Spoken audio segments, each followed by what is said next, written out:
Mira stepped into the academy hall with her hands folded in front of her. The lights above her hummed softly, and the polished, silver floor reflected rows of students who waited for the weekly demonstration.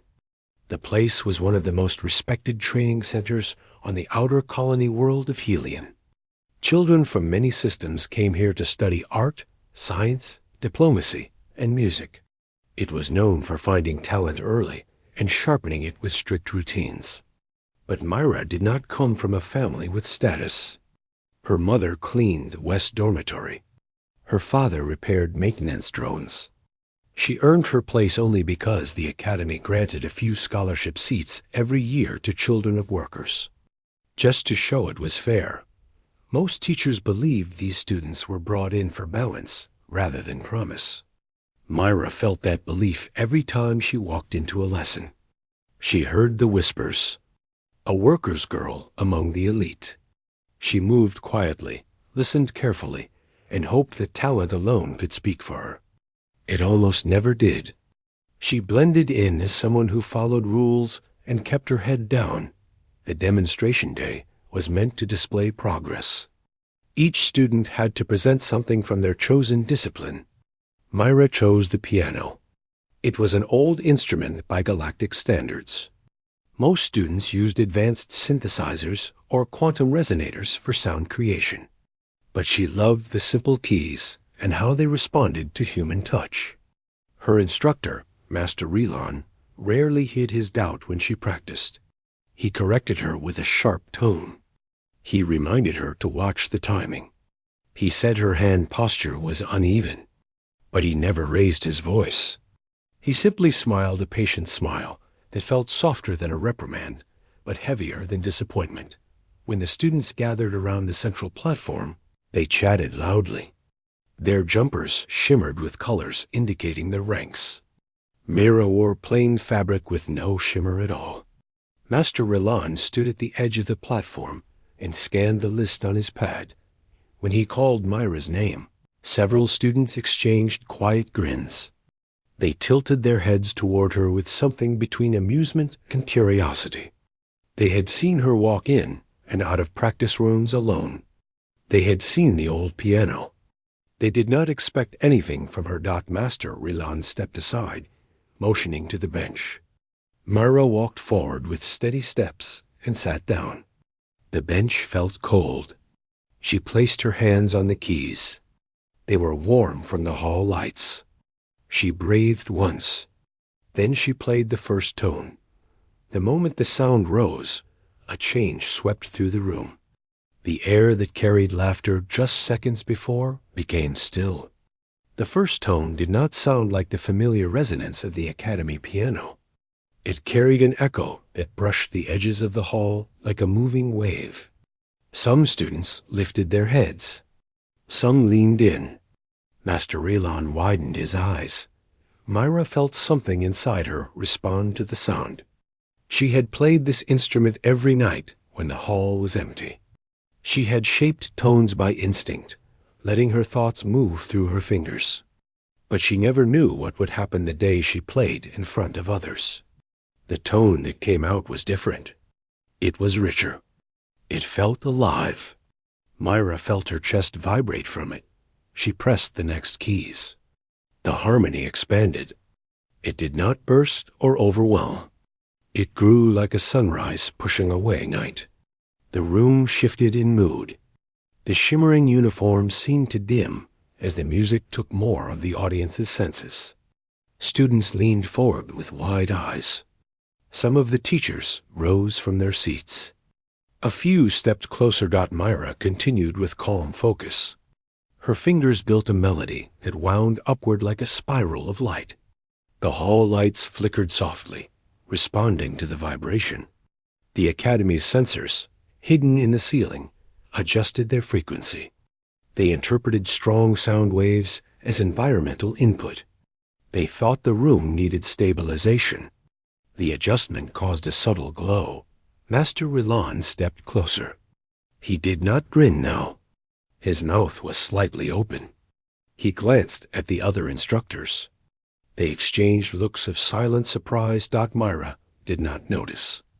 She was lost in the melody she had created countless times in private. She remembered the nights when she waited for her mother to finish cleaning. She would sit in the corner while waiting, humming notes. She learned sound by listening.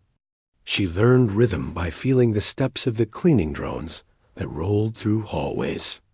She had practiced on the piano when the hall was dark and silent. She never expected anyone to hear what she heard. The melody grew brighter. Students pressed their hands to their chests. They felt their hearts beat at the rhythm Mira created. The hall's atmosphere changed. Even the temperature dipped slightly as the resonators in the room shifted to match the frequency of the sound. The Academy system interpreted it as an energy field needing calibration. Instructors from other halls began to gather at the door. They heard the music echoing down the corridor. A few recognized qualities that almost no young musician could create. One instructor whispered that the tone had the purity of a phase-stable resonance, something used in advanced communication forms. Another said the harmonic consistency reminded her of ancient human compositions that were used to sync memory patterns in early starship crews. The students forgot their ranks. They forgot the shimmer of their jumpers. Their eyes followed Myra's hands as if she were guiding them through something unseen. The melody shifted now, lowering into a deep rhythm that felt like the slow movement of a giant machine. It hinted at power flowing through engines, at starships gliding through voids. At Old Cosmic Stories, a young student whispered that the sound felt like standing at the edge of space. Another said it felt like memories of places they had never visited. Some felt a strange mixture of longing and comfort. Myra moved to the middle section of her piece. It was the part she made for herself during late nights. She mixed ancient human patterns with new sequences she invented by feeling rather than logic. It created a sound that carried both the weight of history and the pull of the future.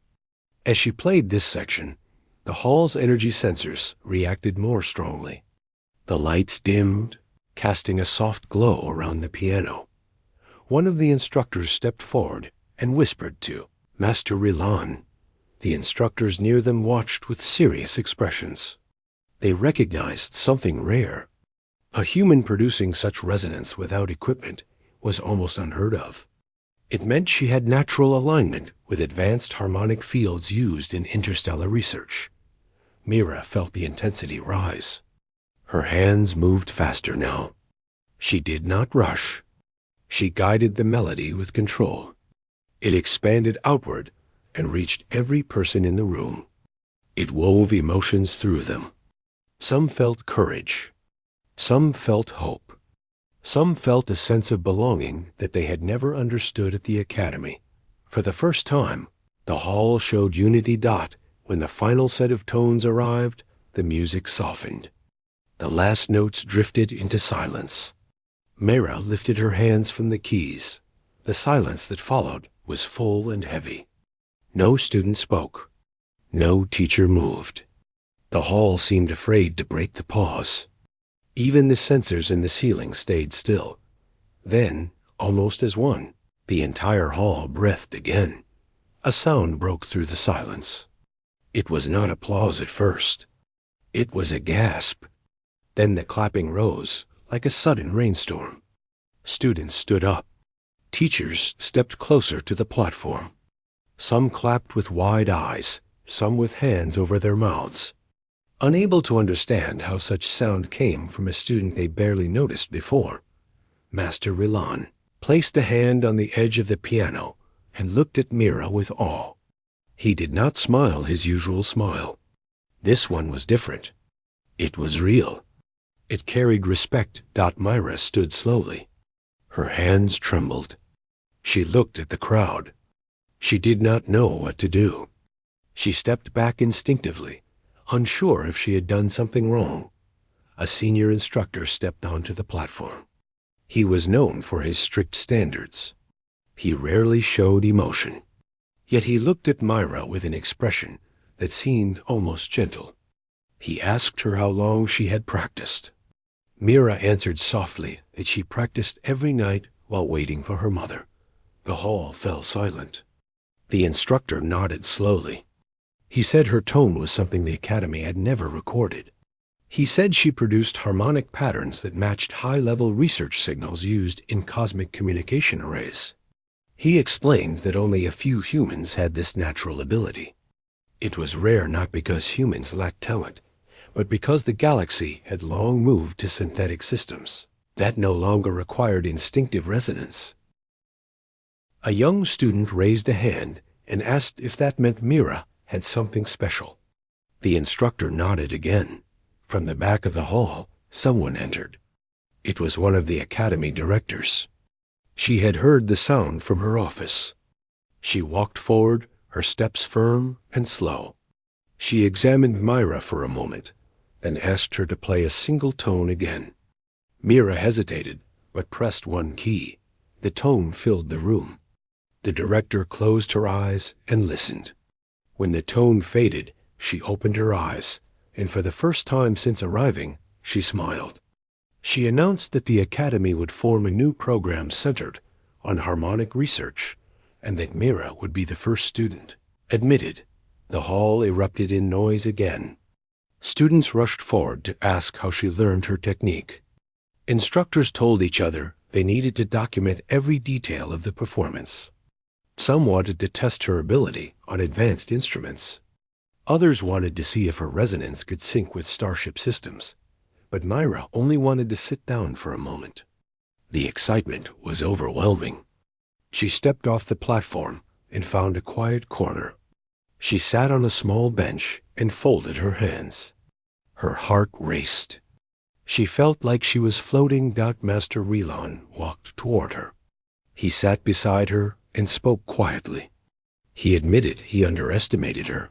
He said her performance was one of the most powerful demonstrations he had ever seen. Mira listened with her head slightly bowed. He asked what inspired her to shape the first tone the way she did. She told him she never shaped it. She simply played what she felt. She said she always believed music could be more than notes. It could be a way for people to find each other, to understand things words could not say. Master Relon looked thoughtful.